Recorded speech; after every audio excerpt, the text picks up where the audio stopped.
Drummer grup band, Debu, Daud Abdullah Al-Daud, atau Daud, mengalami kecelakaan di Tol Pasuruan Probolinggo, kilometer 837, Jawa Timur, Senin, tanggal 18 April tahun 2022. Mobil yang ditumpangi Daud Debu, menabrak bagian belakang truk. Kondisi mobil ringsek parah di bagian depan. Menurut seorang kerabatnya, Ibrahim, Daud mengalami patah kaki.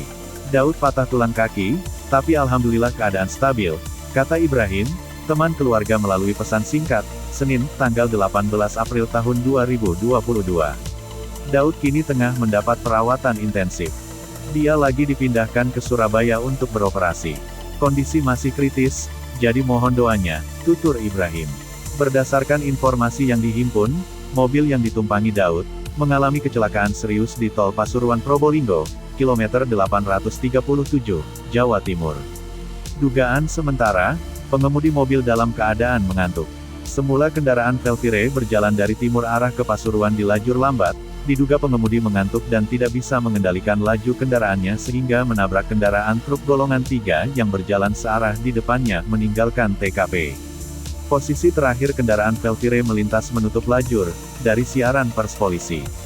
Sebagai informasi, grup musik Debu, merupakan kelompok pemusik muslim yang anggota berasal dari berbagai negara. Debu sendiri beranggotakan 12 orang, yang terdiri dari 6 orang laki-laki dan 6 orang perempuan.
Terima kasih sudah nonton, jangan lupa like, subscribe, dan share ya!